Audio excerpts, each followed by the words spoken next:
Hello बच्चों, नमस्कार। Good morning. क्या हाल चाल है सभी के? उम्मीद करता हूँ बहुत अच्छे होंगे। तो भाई, एक नए चैप्टर की शुरुआत हम लोग आज से करने जा रहे हैं। और चैप्टर क्या, ये अलग मतलब सेगमेंट ही अलग है।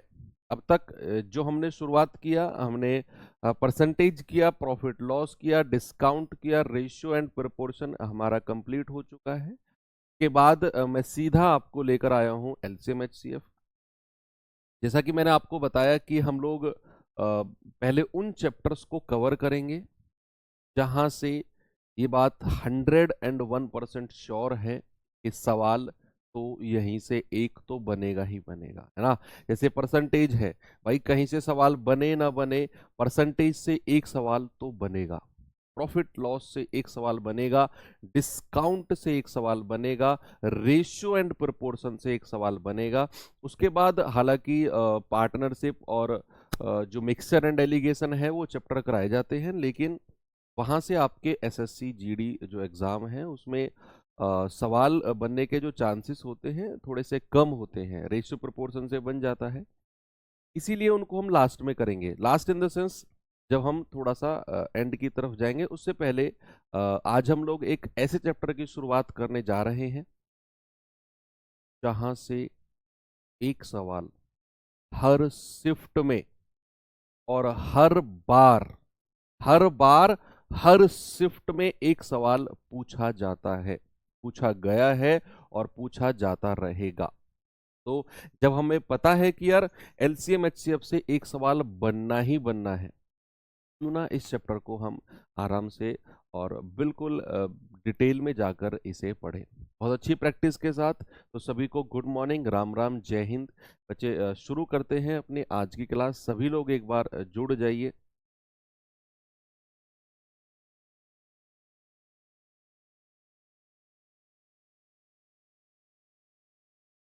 दरअसल में ये जो एलसीएम एचसीएफ है ना, ये थोड़ा सा एडवांस मैथ का पार्ट कहा जाता है, लेकिन इस चैप्टर का जो रिलेशन है वो इनडायरेक्टली हमारे एक अर्थमेटिक का चैप्टर है, टाइम एंड वर्क, समय और कार्य, उससे है। तो इस एलसीएम एचसीएफ के तुरंत बाद हम लोग टाइम एंड वर्क की तरफ चलेंगे और फिर पाइप एंड सिस्टर्न करेंगे। ये दोनों चैप्टर, टाइम एंड वर्क और पाइप टंकी, ऐसे चैप्टर हैं जहां आपको संख्याओं के एलसीएम लेने की जरूरत पड़ती है, तो उसकी वजह से ये चैप्टर भी हम कवर कर रहे हैं।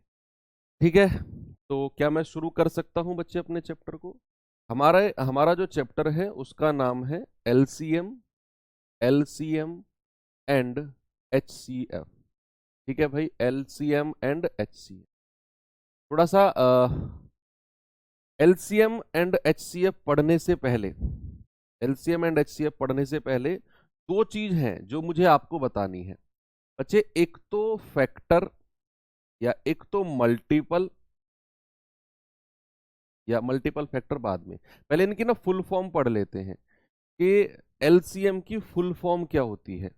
एलसीएम की फुल फॉर्म क्या होती है बच्चे? एल मतलब होता है लीस्ट, एल मतलब होता है लीस्ट, सी मतलब होता है कॉमन, सी मतलब होता है कॉमन, और एफ, एल मतलब होता है लीस्ट, सी मतलब होता है कॉमन,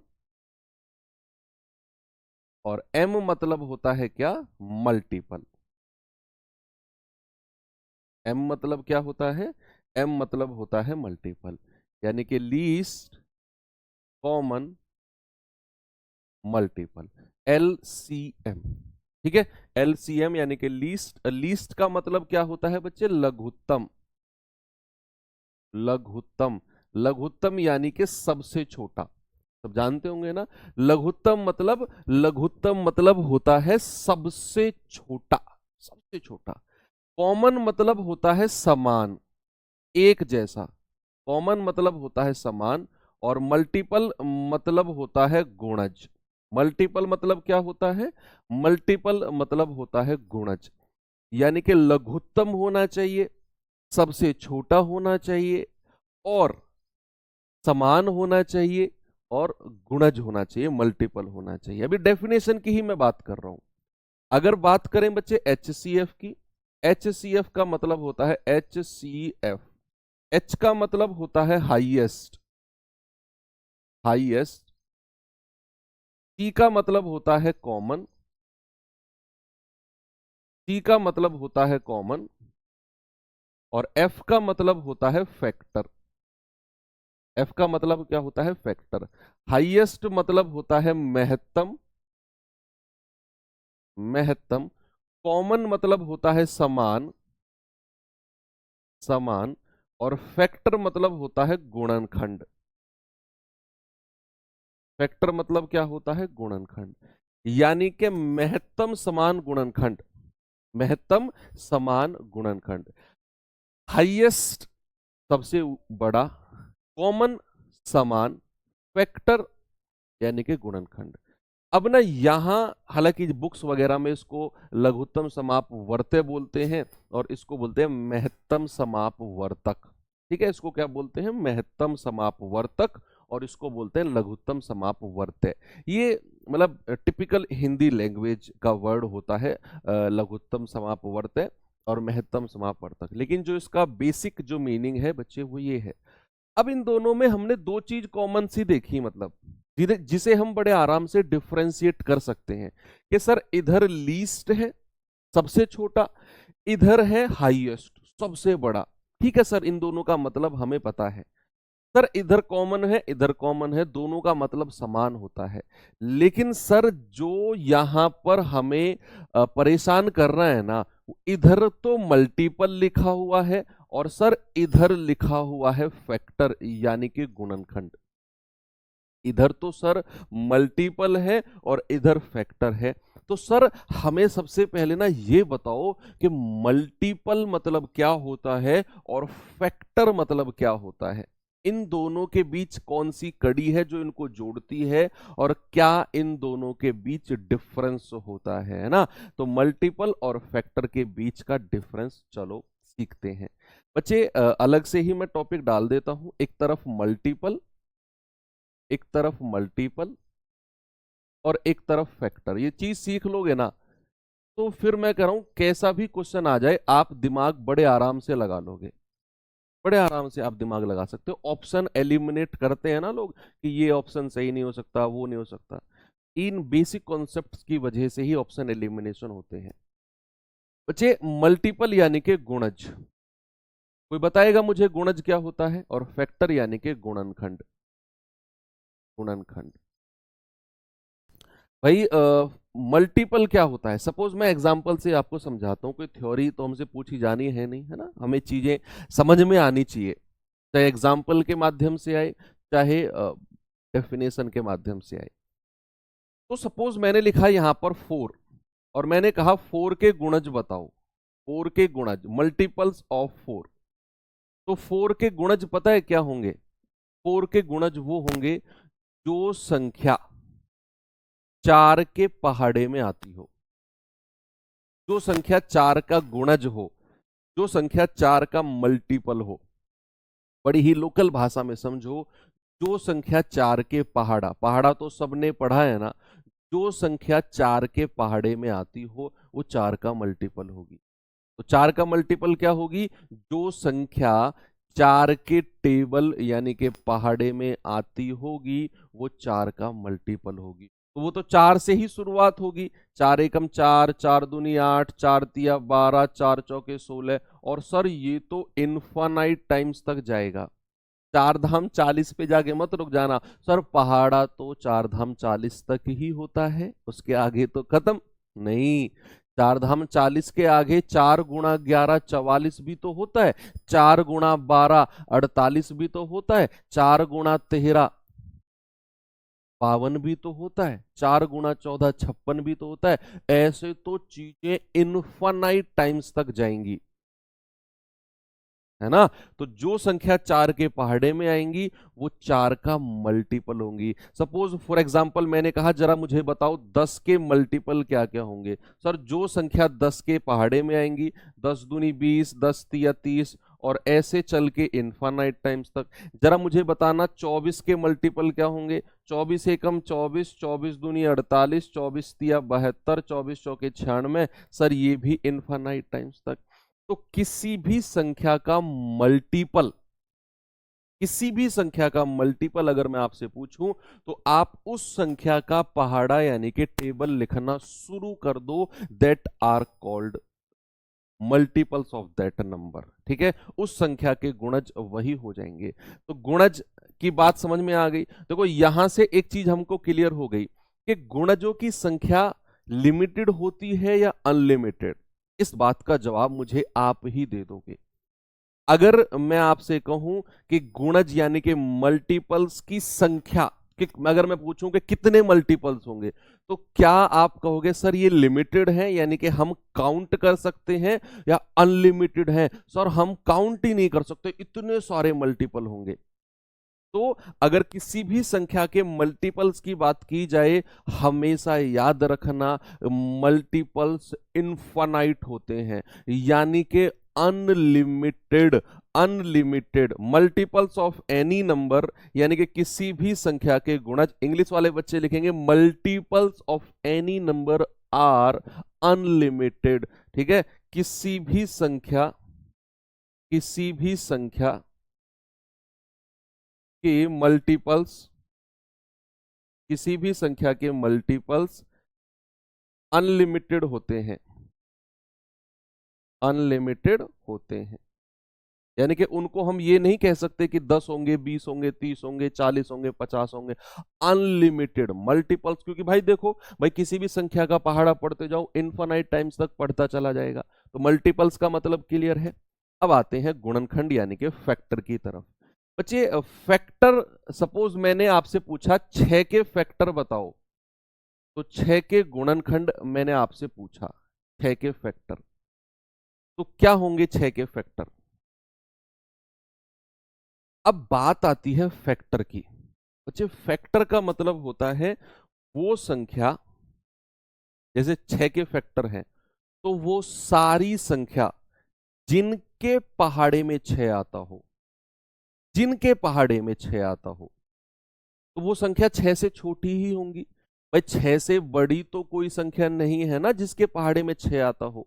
ऐसा थोड़ी है कि 12 एकम 12, 12 दूनी 6। क्या 12 के पहाड़े में कभी 6 आएगा? क्या 7 के पहाड़े में कभी 6 आएगा?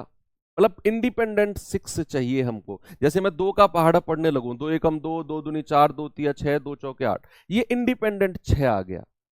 इंडिपेंडेंट है ना, स्वतंत्र 6 आना चाहिए। मान लो 3 एकम 3, 3 दूनी 6, 3 तिया 9, ये इंडिपेंडेंट 6 आ गया।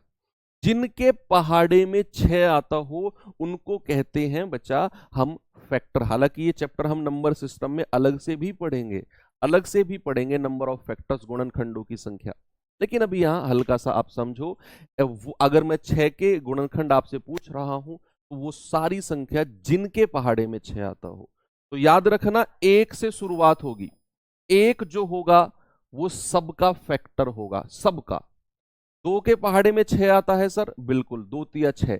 3 के पहाड़े में 6 आता है सर, बिल्कुल, 3 दूनी 6। 4 के पहाड़े में 6 नहीं आता, 5 के में नहीं आता, और खुद 6 के पहाड़े में 6 आता है, खुद 6 के पहाड़े में। तो भाई 6 के गुणनखंड क्या हो गए? 1, 2, 3 और 6। कितने हो गए? 1, 2, 3 और 6। सपोज एक संख्या मैंने और पूछी आपसे, जरा मुझे बताओ 15 के गुणनखंड क्या होंगे? ये तो 6 के हो गए। जरा मुझे बताना 15 के गुणनखंड यानी कि फैक्टर्स ऑफ 15 क्या होंगे? बस ये लास्ट एग्जांपल है, फिर थोड़ा आगे बढ़ते हैं। 6 के पहाड़े में 6 नहीं होगा सर, 6 एकम 6 नहीं होता है क्या बात कर रहे हो? देखो, तो अगर मैं 15 के फैक्टर पूछूं तो एक तो सबका फैक्टर होगा 1, एक तो यूनिवर्सल फैक्टर होता है। ठीक है, एक तो सबके फैक्टर में आएगा। 2 के पहाड़े में 15 नहीं आता, 3 के में आता है, 4 के में नहीं आता, 5 के में आता है, 6 के में नहीं आता, 7, 8, 9, 10, 11, 12, 13, 14, फिर 15 के में आता है। 1, 3, 5 और 15, ये इसके फैक्टर हो जाएंगे, 1, 3, 5 और 15। तो यहां से एक चीज हमने सीखी कि अगर मैं मल्टीपल्स की बात करूंगा तो किसी भी संख्या के जो मल्टीपल्स होंगे वो होंगे अनलिमिटेड, इनफाइनाइट। लेकिन अगर मैं किसी भी संख्या के फैक्टर्स की बात करूंगा, किसी भी, चाहे वो छोटी संख्या हो चाहे वो बड़ी संख्या हो, अगर मैं फैक्टर्स की बात करूंगा तो उनको हम काउंट कर सकते हैं, that are limited, countable.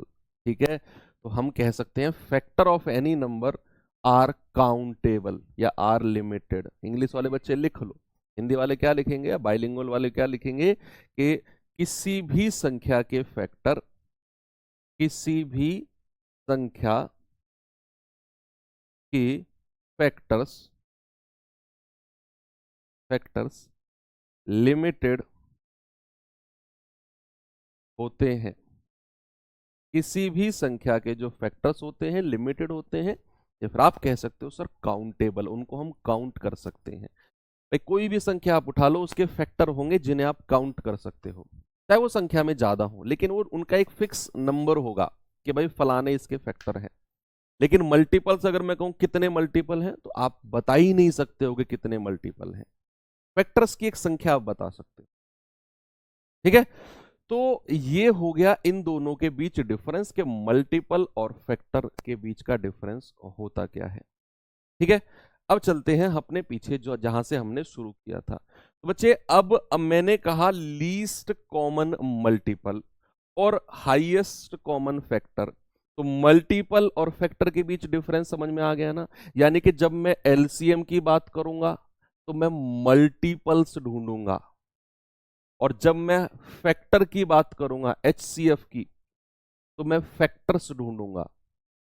Multiples किस केस में, एलसीएम के केस में, फैक्टर्स किस केस में, एचसीएफ के केस में। चलो शुरुआत करते हैं अपने एलसीएम से। अपना टॉपिक डालेंगे बच्चे एलसीएम। ठीक है, ये तो हमने अभी जस्ट ये मान लो कि नाम को क्लियर किया है कि नाम में क्या क्या डिफरेंस होता है। जस्ट मैंने इतना बेसिक जाकर आपको नाम ही क्लियर किया है। अब क्या एलसीएम होता है, कैसे एलसीएम निकालते हैं, किस किस तरह के एलसीएम बनते हैं, वो सारी चीजें अभी तो आगे बहुत सारी चीजें पढ़नी है। तो टॉपिक है बच्चे हमारा लीस्ट कॉमन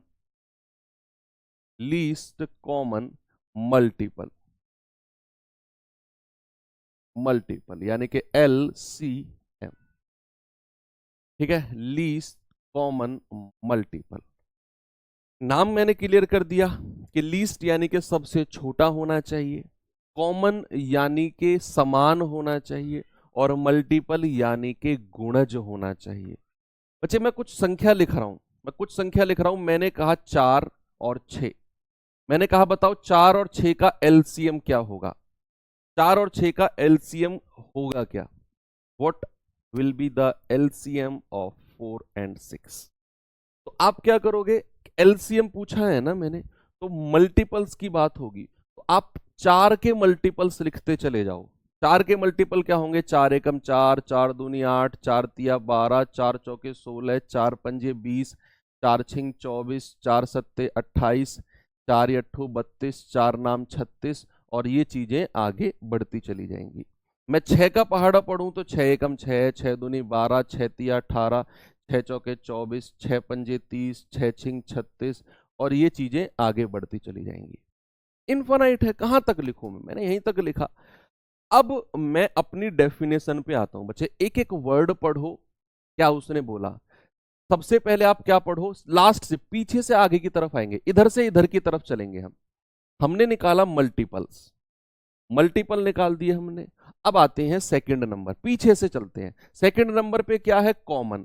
तो कॉमन वाली संख्या को ढूंढना जरा। एक तो ये रही 12, सर एक ये रही 24, सर एक ये रही 36, और ऐसे तो आगे मिलती चली जाएंगी, आगे खूब मिलती चली जाएंगी कॉमन संख्या।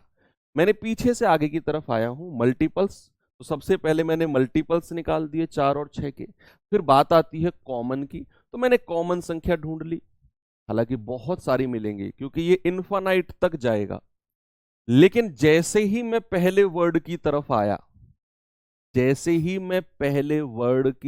आया, मेरा दिमाग बिल्कुल सेंटर में आके खड़ा हो गया कि सर पहला वर्ड तो कह रहा है लीस्ट, यानी कि सबसे छोटा होना चाहिए। तो सबसे छोटा तो वही होगा जो शुरुआत में है। भैया यही तो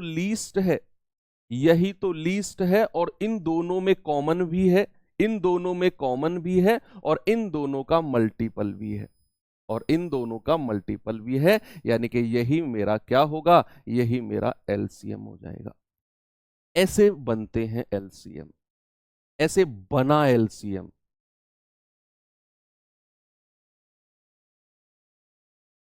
से बनाते हैं एलसीएम, ठीक है। तो बात क्लियर हुई आपको कि लीस्ट संख्या को ढूंढना है, आगे कितनी संख्या कॉमन है हमें मतलब नहीं है। आगे जाके हल्का सा कंफ्यूजन आपको हो सकता है कि सर ये भी तो कॉमन है वो भी तो कॉमन है, नहीं, हमको चाहिए लीस्ट, सबसे छोटी वाली संख्या जो दोनों के कॉमन। या फिर आप बड़ी लोकल लैंग्वेज में समझ सकते हो कि वो संख्या जो हमसे संख्या पूछी गई है ना कि इनका एलसीएम बताओ, उनके पहाड़े में आती हो और सबसे पहली जो कॉमन बनती हो। फॉर एग्जाम्पल अगर मैं आपसे कहूं कि जरा मुझे बताना 6, 12 और 18, ये तीन संख्या मैंने दी, तो इनका एलसीएम बताओ क्या होगा। 6, 12, 18 का एलसीएम बताओ। अब आप पहाड़ा पढ़ के भी कर सकते हो, अब आप पहाड़ा पढ़ के भी कर सकते हो कि भाई 6 का पहाड़ा पढ़ो, 12 का पढ़ो, 18 का पढ़ो, जो कॉमन मिल जाए। जैसे 6 एकम 6, 6 दूनी 12, 6 तिया 18, 6 चौके 24, 6 पंजे 30, 6 छिंग 36, 6 सत्ते 42, 12 एकम 12, 12 दूनी 24, 12 तिया 36, 12 चौक 48, 12 पंजे 60, 18 एकम 18, 18 दूनी 36, 18 तिया 54, और ये आगे बढ़ेगा। तो हमें कॉमन क्या मिला है, तीनों में कॉमन मिलना चाहिए। देखो 12 और 12 तो इन दोनों में कॉमन है, तीनों में कॉमन बच्चे, तीनों में कॉमन तो मुझे एक ही संख्या दिख रही है, कौन सी, 36। 36 से पहले इनमें कुछ भी कॉमन नहीं है, 36 से पहले इनमें कुछ भी कॉमन नहीं है, तो हमारा जो एलसीएम हो जाएगा वो हो जाएगा 36। लेकिन क्या सर हम इसी तरीके से निकालेंगे अगर हमारे एग्जाम में सवाल बनेगा, या फिर हम प्रैक्टिस करेंगे तो क्या सर ऐसे ही पहाड़े लिख के बनाएंगे हम एलसीएम? ऐसे तो सर अभी तो छोटी संख्या है, बड़ी बड़ी संख्या भी आएंगी, तो क्या ऐसे ही पहाड़े लिखते जाएंगे हम? नहीं। तो जस्ट मैं भी आपको डेफिनेशन क्लियर कर रहा था। इसका एक और मेथड होता है एलसीएम निकालने का। जैसे यहां पर मैंने यही संख्या लिखी 6, 12 और 18, 6, 12, 18। आप जब भी एलसीएम निकालने जाओगे ना, आप जब भी एलसीएम निकालने जाओगे तो जो इन तीनों में सबसे बड़ी संख्या है ना उसको देखो। आपने देखा सर इन तीनों में सबसे बड़ी संख्या तो 18 है। अब 18 का पहाड़ा दिमाग में ही देखो, ये चीजें कैलकुलेशन दिमाग में होनी चाहिए। 18 का पहाड़ा दिमाग में ही पढ़ना शुरू कर दो और ऐसी संख्या पर जाकर रुको जो 12 के पहाड़े में भी आती हो और 6 के पहाड़े में भी आती हो। सबसे बड़ी संख्या का पहाड़ा पढ़ना है, तीनों का नहीं पढ़ना। जैसे मैंने कहा 18 सबसे बड़ी संख्या है, 18 से शुरू करते हैं। 18 एकम 18, 18 12 के पहाड़े में तो नहीं आता। 18 दूनी 36, यानी कि 18 दूनी 36 में जैसे ही गया तो मुझे पता चल गया 12 तिया 36 और 6 छिंग 36, यही मेरा एलसीएम हो जाएगा, यही मेरा एलसीएम हो जाएगा। एलसीएम वो संख्या होगी जो तीनों के पहाड़े में आती हो। एक बच्चा कह रहा है सर 24 हो सकता है, बच्चे 6 के पहाड़े में 24 आता है, 6 चौक 24, 12 के पहाड़े में 24 आता है, 12 दूनी 24।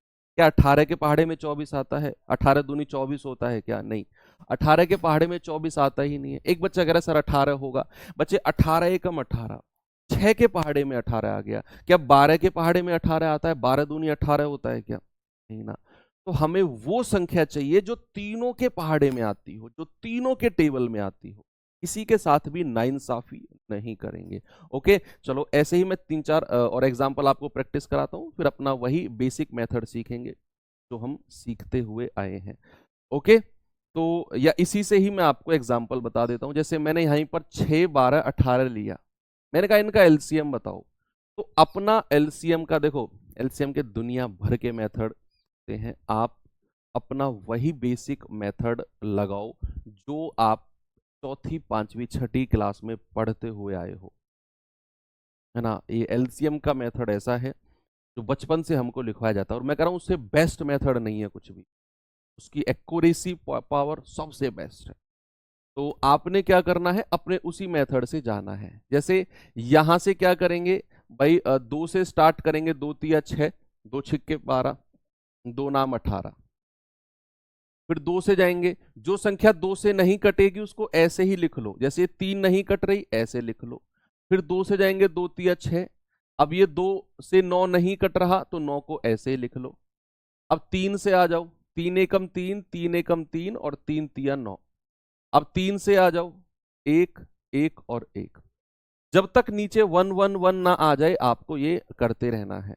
अब जो इधर संख्या मिली है इनको मल्टीप्लाई कर दो। एलसीएम कितना हो जाएगा, 2 इंटू 2 इंटू 3 इंटू 3, यानी कि 36। आप यहां भी मल्टीप्लाई कर सकते थे, 2 दूनी 4 तिया 12 तिया 36, सीधा आप 36 कह देते।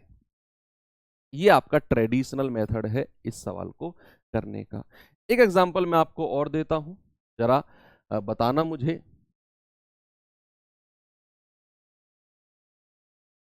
मैंने कहा 16, 24 और 32, जरा बताना मुझे इनका एलसीएम कितना होगा। 16, 24 और 32, इनका एलसीएम क्या होगा। आप पहाड़े वाले मेथड से कर सकते हो या अपना जो ट्रेडिशनल मेथड है उससे भी आप कर सकते हो। बच्चे जैसे मैंने कहा 16, 24, 32, तो थोड़ा सा ना आपकी कैलकुलेशन को आपको यहाँ स्ट्रॉन्ग करना पड़ेगा, क्योंकि ये जो एलसीएम एचसीएफ है मैंने कल भी आपको बताया था, ये एडवांस मैथ का पार्ट है और एडवांस मैथ में कैलकुलेशन के साथ कोई भी कॉम्प्रोमाइज नहीं होता है। सुन लो आप मेरी बात, जब हम मेंसुरेशन पढ़ेंगे वहां कैलकुलेशन के साथ कोई कॉम्प्रोमाइज नहीं होगा, आपको करनी पड़ेगी। हम सिंप्लीफिकेशन, घातांकरणी, सर्ड सिंडेसिस पढ़ेंगे, कैलकुलेशन के साथ कोई कॉम्प्रोमाइज, कॉम्प्रोमाइज मतलब होता है समझौता, कि यार कम कर लो थोड़ा बहुत, बार्गेनिंग है ना, मोल भाव नहीं होगा। एडवांस मैथ में कैलकुलेशन तो एनी हाउ करना होगा, तो करना है तो फिर करना है, ठीक है। तो यहाँ अर्थमेटिक की तरह ऐसा नहीं है कि सर ये कर दो वो कर दो, ये कर लेंगे वो कर लेंगे, नहीं, आपको आना चाहिए। जैसे अब यहाँ सबसे बड़ी संख्या 32 है, तो 32 दूनी 64। अब 24 के पहाड़े में 64 नहीं आता है तो ये हटा दो, एलसीएम नहीं होगा। 32 तिया 96, 24 के पहाड़े में आता है 24 छिक्के 96 और 16 के पहाड़े में आता है 16 छिक्कम 96, तो यही मेरा एलसीएम हो जाएगा। हालांकि ये जो मैं तरीका बता रहा हूं ना, ये वाला कि बड़ी संख्या का पहाड़ा, ये कुछ लिमिटेड संख्याओं तक ही सीमित है। मान लो अगर कोई संख्या 3 डिजिट या 4 डिजिट की आ गई कि इनका एलसीएम बताओ, उनका पहाड़ा पढ़ना थोड़ा सा आपके लिए ना टिपिकल हो सकता है। चलो एनी हाउ, लेकिन ये भी आपको आना चाहिए, क्योंकि ये वाला मेथड जो मैं पढ़ा रहा हूं ना, ये वाला कि बड़ी संख्या का पहाड़ा पढ़ो, ये टाइम एंड वर्क, जब समय कार्य हम पढ़ेंगे ना, ये मेथड वहां राज करेगा।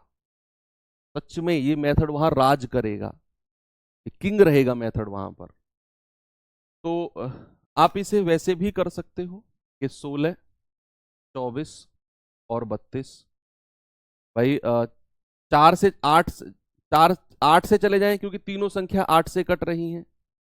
8 से चले जाएंगे तो 8 दूनी 16, 8 तिया 24, 8 चौके 32, तीनों संख्या 8 से कट रही है, मैंने 8 से काट दिया। अब अगर मैं 2 से जाऊंगा तो 2 एकम 2, ये 3 नहीं कट रहा, ऐसे लिख दो, 2 दूनी 4। फिर 2 से जाओगे 1 3 और 1। अब 3 से जाओगे तो 1 1 और 1, ठीक है। तो हमारा एलसीएम क्या हो गया, इनकी गुणा कर दो, 8 दूनी 16, 16 दूनी 32, 32 तिया 96, यानी कि एलसीएम क्या हो गया, इनकी गुणा करेंगे, 8 दूनी 16, 16 दूनी 32, 32 तिया 96, आपका जवाब हो गया 96, जो आपने यहां पर निकाला था। ओके, कोई दिक्कत नहीं है। और थोड़ा सा आगे बढ़ू,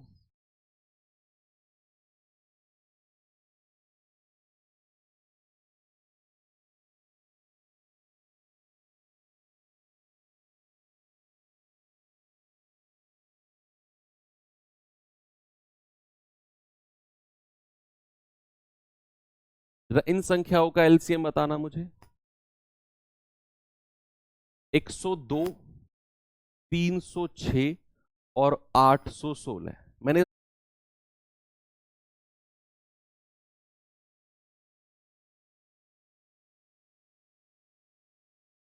देखो जो पता है कुछ सवाल ऐसे भी होते हैं जिनमें थोड़ा सा ना आपको कॉमन सेंस लगाना पड़ेगा।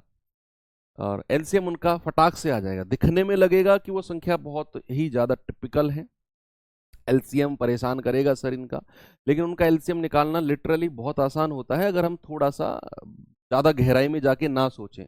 उतना डीप अगर सोचेंगे तो फिर दिक्कत होगी। जैसे 102 है, 103 है या 816 है। अब मुझे एक बात पता है कि यार 102 तिया 316 306 होता है, और 102 अट्ठे 816 होता है।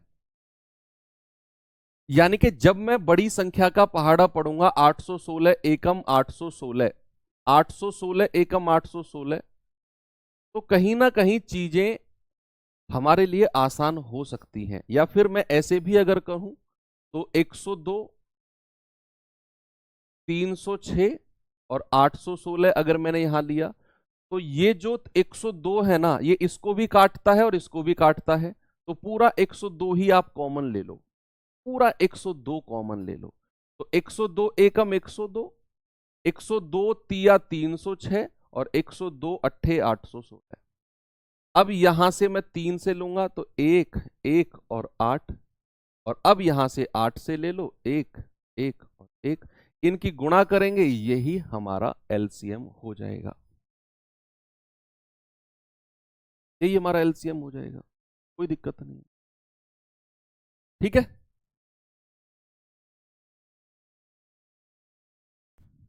Very good. 2448 बिल्कुल ठीक है।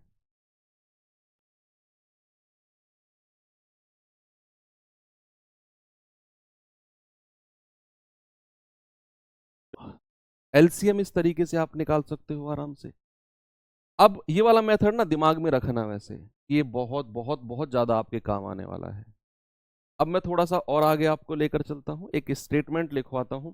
बच्चे, अभाज्य संख्या जानते हैं क्या होती है? Prime numbers. प्राइम नंबर्स क्या होते हैं? अभाज्य संख्याएं क्या होती हैं? Prime numbers. प्राइम नंबर्स यानी कि अभाज्य संख्याएं।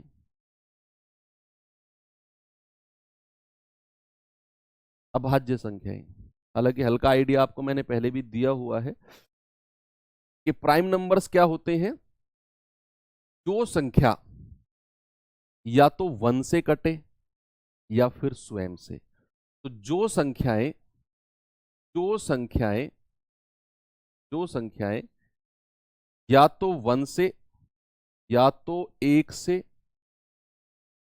जो संख्याएं केवल जो संख्याएं केवल एक और स्वयं एक और स्वयं से विभाजित होती है, विभाजित होती है। जो संख्या केवल एक और स्वयं से विभाजित होती हैं, the numbers which are only, only word याद रखना, which are only divisible by 1 and itself, the numbers which are only divisible by 1 and itself या देमसेल्व्स, अगर प्लूरल की बात हो रही है तो, are called prime numbers. Suppose अगर मैंने कहा कि भाई साहब क्या 11 प्राइम नंबर है, अभाज्य संख्या है, आप कहेंगे सर डेफिनेटली है, क्योंकि 11 किसी भी से भी नहीं कट रहा है। भाई किसी भी संख्या के पहाड़े में क्या 11 आता है? किसी भी संख्या के टेबल में 11 आता है क्या? 11 से छोटी कोई संख्या बताओ, उस संख्या के टेबल में क्या 11 आता है? नहीं। या फिर आप इसको थोड़ा सा टेक्निकली ये कह सकते हो, only two factors, only two factors, factors है ना, दैट इज 1 एंड इटसेल्फ। दो ही फैक्टर होते हैं। सपोज मैंने कहा 11, तो 11 के केवल दो ही फैक्टर होंगे, 1 और 11, खुद 11। मान लो मैंने कहा 5, 5 के दो ही फैक्टर होंगे, 1 और खुद 5। सपोज मैंने कहा 19, 19 के केवल दो ही फैक्टर होंगे, 1 और खुद 19। तो ये सारी की सारी संख्या क्या है? ये सारी की सारी संख्या जो है हमारी प्राइम नंबर्स हैं। क्या है बच्चे? ये हमारे प्राइम नंबर्स हैं। एलसीएम का बहुत मतलब है इनसे। ठीक है, प्राइम नंबर के बाद में एक और वर्ड आता है, को प्राइम नंबर्स। को प्राइम नंबर्स, को प्राइम नंबर्स यानी कि हिंदी में अगर मैं कहूं तो सह अभाज्य सह अभाज्य संख्याएं। सह अभाज्य संख्याएं यानी कि को प्राइम नंबर्स। प्राइम का ही ये थोड़ा सा एक अगला पार्ट होता है। तो अगर मैं कहूं को प्राइम नंबर्स क्या होते हैं, जिन संख्याओं का HCF 1 हो, हालांकि अभी HCF हमने नहीं पढ़ा है, आप दूसरी लैंग्वेज में लिख सकते हो, जिन संख्या से कुछ भी कॉमन ना आए, या जिस पेयर से पेयर से कुछ भी कॉमन ना आए, उसको हम क्या कहते हैं, उसको कहते हैं को प्राइम नंबर्स। सर 7 भी होगा? अरे भाई इनफाइनाइट है, 7, 13, 19, कुछ एग्जाम्पल दिए हैं मैंने आपको भाई, ये अनगिनत है। मैं पूरी जिंदगी निकाल दूंगा तब भी मैं पूरी सारी अभाज्य संख्या नहीं लिख पाऊंगा। एग्जाम्पल मैंने आपको समझाए हैं, है ना। जिन संख्याओं से या जिस पेयर से कुछ भी कॉमन ना आए उसको कहते हैं को प्राइम नंबर्स। जैसे सपोज मैंने लिखा यहां पर 7 और 11, ये पेयर है, ये जोड़ा है, तो यहां से कुछ भी कॉमन नहीं आना चाहिए एक के अलावा। जैसे मैं यहां पर लिखता हूं 4 और 6, तो यहां से कॉमन क्या आ जाएगा, 2 कॉमन आ जाएगा, 2 दूनी 4, 2 तिया 6, तो ये हमारी को प्राइम नंबर नहीं है, ये सह अभाज्य नहीं है। अगर कुछ भी कॉमन आ गया ना तो वो को प्राइम नहीं है। अब 7, 11 है, तो ये को प्राइम है सर? बिल्कुल है। सपोज मैंने लिखा यहां पर 5 और 13, क्या ये को प्राइम है? क्या ये सह अभाज्य है? आप कहेंगे सर डेफिनेटली है, कि 5 और 13 में से कुछ भी कॉमन नहीं आ रहा है ना भाई? क्या कॉमन आ रहा है? कुछ भी नहीं आ रहा। अगर मैं लिखता हूं यहां पर 9 और 11, क्या ये को प्राइम है? यस और नो में जवाब देना, यस और नो में जवाब देना। क्या ये को प्राइम है?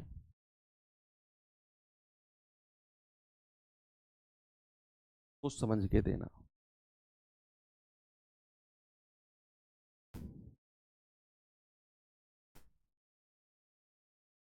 यस सर, बिल्कुल है। क्यों बच्चे? मैंने एक ही डेफिनेशन आपको लिखवाई है कि जिनमें से कुछ भी कॉमन नहीं आ रहा है। आप कहेंगे सर 11 तो चलो ठीक है प्राइम नंबर है, लेकिन 9 हमारा प्राइम नंबर थोड़ी है, 9 अभाज्य संख्या थोड़ी है, 9 अभाज्य संख्याओं में नहीं आती, क्योंकि ये 1 से भी कटती है और अपने आप 9 से भी कटती है, उसके अलावा ये 3 से भी कटती है सर, 3 तिया 9, ये प्राइम नहीं है। लेकिन बच्चे हमें उससे मतलब नहीं है कि दोनों संख्या प्राइम, दोनों संख्या अभाज्य होनी चाहिए, उस बात से कोई मतलब नहीं है को प्राइम का। ये वर्ड से कंफ्यूज मत होना कि को प्राइम लिखा हुआ है तो दोनों संख्या प्राइम होनी चाहिए ना। आपकी एक संख्या प्राइम और एक आपकी कंपोजिट है तो चलेगा, बस कुछ भी कॉमन नहीं आना चाहिए। देखो अब जैसे 9 और 11 में से क्या कुछ कॉमन आ रहा है? नहीं आ रहा, ये को प्राइम है। सपोज मैंने यहां पे लिख दिया 2 और 15, मैंने लिख दिया 2 और 15, क्या ये को प्राइम है? 2 एंड 15, क्या ये को प्राइम है? भाई यहां से भी कुछ भी कॉमन नहीं आ रहा 2 और 15 से। यस सर, बिल्कुल ये भी को प्राइम है। देखना है कि को प्राइम है तो कुछ भी कॉमन नहीं आना चाहिए। चलो सर ठीक है, आपने प्राइम पढ़ा दिया, आपने को प्राइम पढ़ा दिया, तो अब असली कहानी क्या है, इसका एलसीएम से मतलब क्या है, जो आप इतनी देर से इन दोनों चीजों को पढ़ा रहे हो। चलो मतलब मैं आपको बताता हूं, एक ही पॉइंट में मतलब है कि एलसीएम ऑफ को प्राइम नंबर्स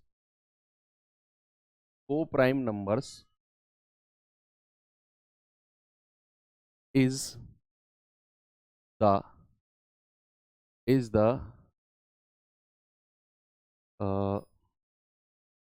multiplication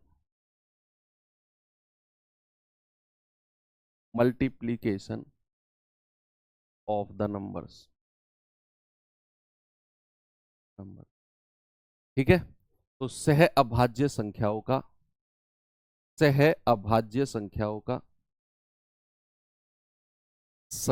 का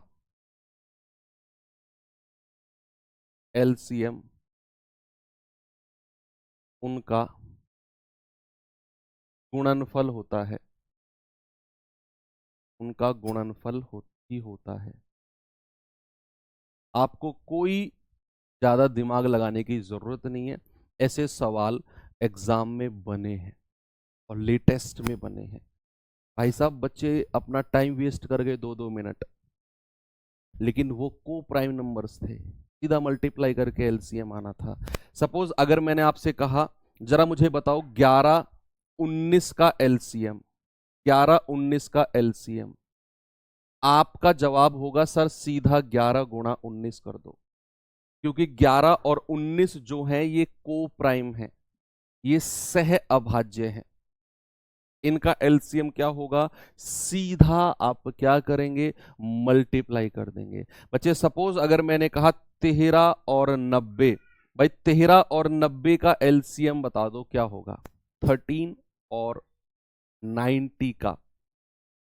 आपने देखना है कोई एक भी संख्या अगर आपने पता कर ली ना कि ये आपके प्राइम नंबर है, सीधा मल्टीप्लाई कर दो। जैसे 13 और 90 है, मुझे पता है 13 एक प्राइम नंबर है, अभाज्य संख्या है, तो इनका जो एलसीएम होगा ना वो सीधा सीधा आप कह सकते हो सर 13 गुणा 90, सीधा सीधा आप मल्टीप्लाई कर दो। That is called the LCM of को प्राइम नंबर। ओके, इतना भी क्लियर है। तो चलो आगे बढ़ते हैं थोड़ा सा। और अब आपको मैं लेकर चलता हूं बच्चे टाइप 1 की तरफ। क्या आप तैयार हैं एलसीएम के लिए, टाइप 1 के लिए आप तैयार हैं ना? ओके, जल्दी जल्दी से मुझे अब आंसर बताएंगे। आपका एसएससी जीडी 2024 का ही पूछा गया, 2024 इन द सेंस अभी आपका जो 3-3.5 महीने पहले जो आपका एग्जाम हुआ है, जनवरी फरवरी के आसपास हुआ था, उसमें आपका पूछा गया क्वेश्चन 2024 में। ठीक है, सवाल क्या है, 18, 24 और 36 का एलसीएम बता दो क्या होगा। बच्चे ये ऐसी संख्या उसने पूछ ली, ऐसी संख्या उसने पूछ ली, मुझे नहीं लगता कि आपको पेन उठाने की जरूरत है, इनमें नहीं पड़ेगी शायद। कैसे, आप सबसे बड़ी संख्या देखो, 18, 24, 36 है ना, सबसे बड़ी संख्या देखो जो 36 के पहाड़े में आती हो, 24 के में भी आती हो और 18 के में भी, सबसे छोटी, सॉरी। और एक बात बताऊं पते की, कान करो इधर, किसी को बताना मत, ये ऑप्शन से भी आप कर सकते हो, कम दिमाग लगेगा। जी हाँ, आप देखो वो संख्या ऑप्शन में से, वो संख्या छोटी होनी चाहिए, वो 36 से भी कटेगी, 24 से भी कटेगी, 18 तीनों से कटनी चाहिए और छोटी होनी चाहिए। एलसीएम वही होगा। कैसे, जरा देखो भाई, 18 दूनी 36, लेकिन 24 के पहाड़े में 36 नहीं आएगा, हटा दो। 18 चौक 72, 24 तिया 72 और 36 दूनी 72, हो गया एलसीएम। 18 24 से नहीं कटेगा, 18 के पहाड़े में 64 भी नहीं आता है, हटा दो। हमें ऑप्शन से वो संख्या ढूंढनी है जो 18 के पहाड़े में भी आती हो, जो 24 के में भी आती हो और 36 के में भी आती हो। एक ही ऑप्शन था। अब आप कुछ बच्चे लिख रहे होंगे सर अगर ऑप्शन में दो संख्या ऐसी होती, भाई साहब दो अगर ऐसी होती तो हम छोटी वाली को उठाते, क्योंकि हम क्या निकाल रहे हैं, हम निकाल रहे हैं लघुत्तम, एलसीएम, लीस्ट वाली संख्या को हम उठाते। अगर ऑप्शन में ऐसी दो संख्या मिल जाती ना कि जो इन तीनों से कटती हैं, तो छोटी वाली को उठाते। क्या बात कर रहे हो, है ना? अब अगर आप इसे मेथड से भी करना चाहें तो 18, 24 और 36, भाई किससे जाएं, दो से चले जाएं, दो नाम 18, 2 12 24, 2 18 36, फिर दो से चले जाएं, इस 9 को ऐसे लिख दो, 2 छिक्के 12, 2 नाम 18। अब दो से चले जाओ, इस 9 को ऐसे लिख दो, 2 तिया 6, 9 को ऐसे ही लिख दो। अब दो से कटने वाली कोई भी संख्या नहीं है तो 3 पे आ जाओ, 3 तिया 9, 3 एकम 3, 3 तिया 9। अब 3 से आ जाओ, 1 1 और 1। एलसीएम कितना हो गया, एलसीएम हो गया 2 गुणा 2 गुणा 2 गुणा 3 गुणा 3, 2 दूनी 4 दूनी 8 तिया 24 तिया 72। ऐसे भी आप कर सकते हो।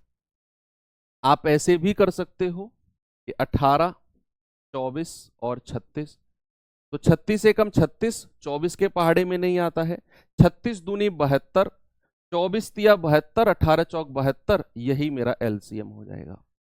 सबसे बड़ी संख्या का पहाड़ा पढ़ना आपने शुरू किया और आपको आपका जो जवाब है वो कूद कर मिल गया। ठीक है, आगे करें। ये सवाल करिए बच्चे जरा।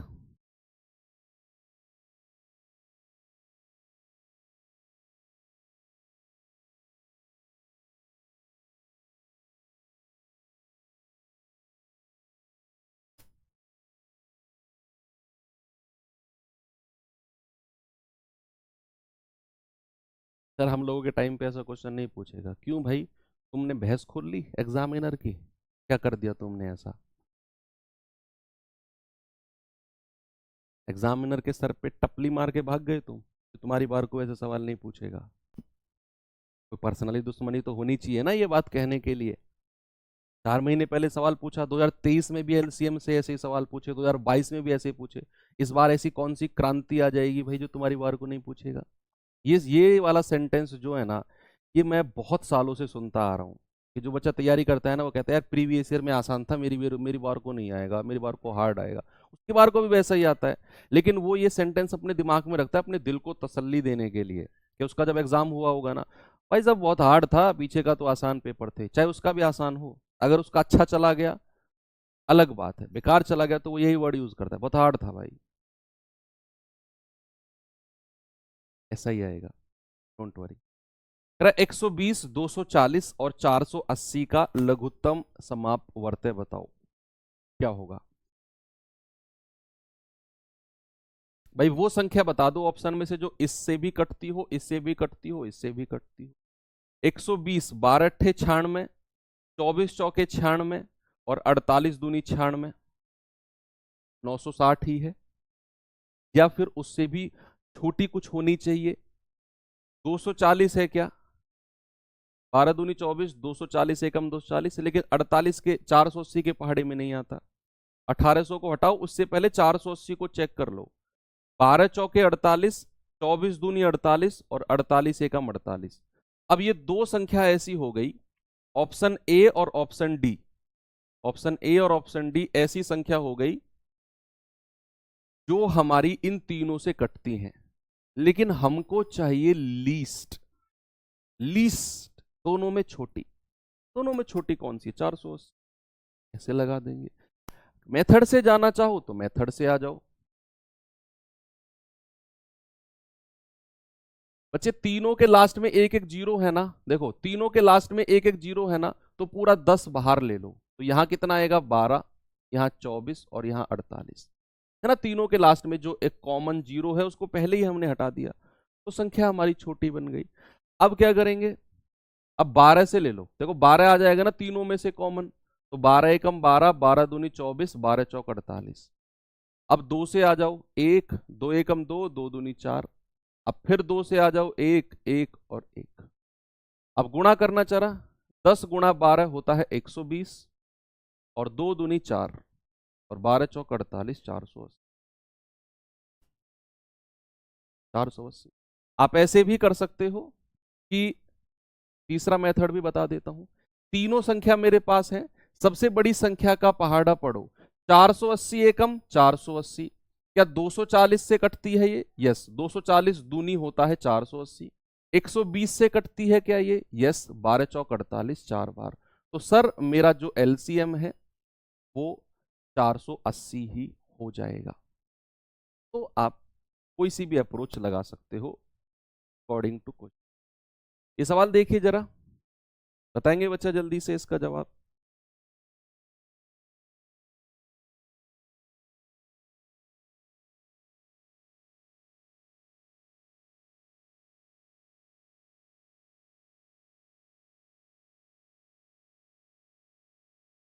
क्रय संख्या 36, 54, 72 और 96 का एलसीएम बता दो क्या होगा?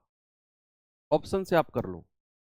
हालांकि बड़े बड़े होंगे, आपको डिविजिबिलिटी रूल आना चाहिए, लेकिन वो हमने अभी पढ़ा नहीं है। वो जब हम संख्या पद्धति नंबर सिस्टम पढ़ेंगे वहां करेंगे। लेकिन चलो कोई नहीं।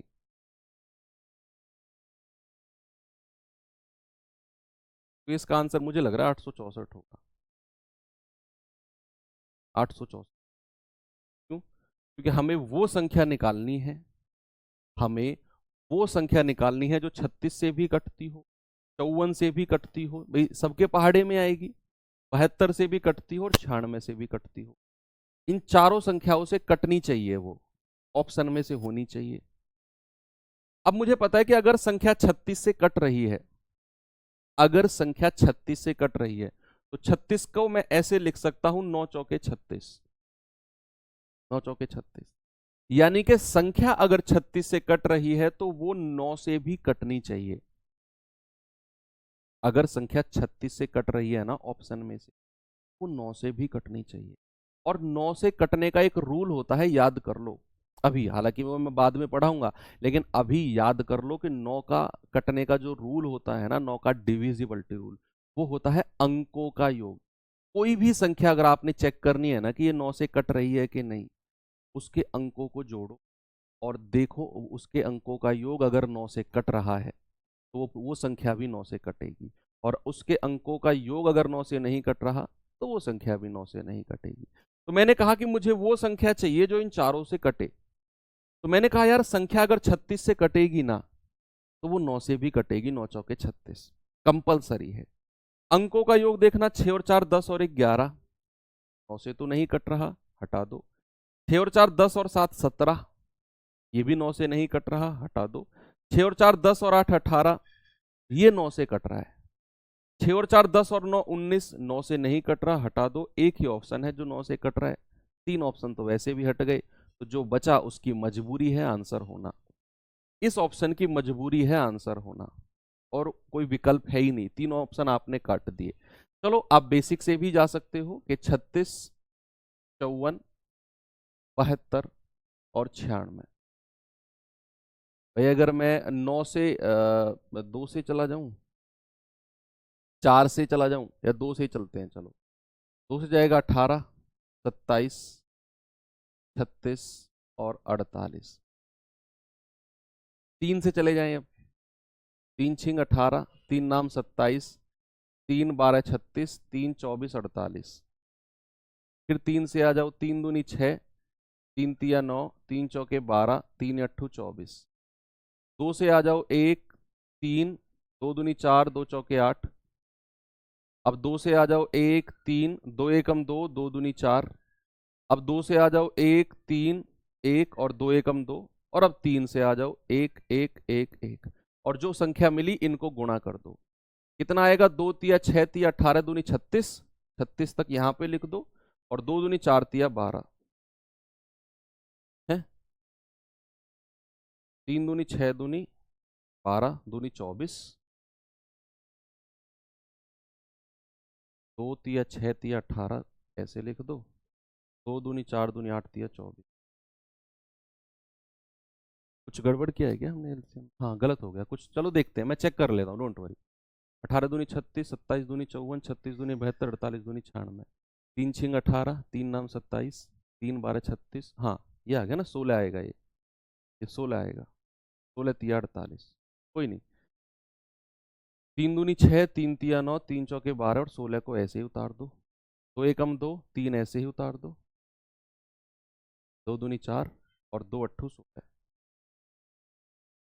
2 एकम 2, एक ऐसे आ गया, 3 ऐसे आ गया, 2 एकम 2, 2 चौके 8। फिर 1 3 1, 2 दूनी 4, और अब 3 1 1 1 और 2, और फिर 2 से जा चले जाओ, लास्ट में क्या फर्क पड़ता है? 1 1 1 1। अब गुणा कर लो इन, अब ठीक है ना? ठीक है ना? 2 तिया 6 दूनी 12 दूनी 24 दूनी 48।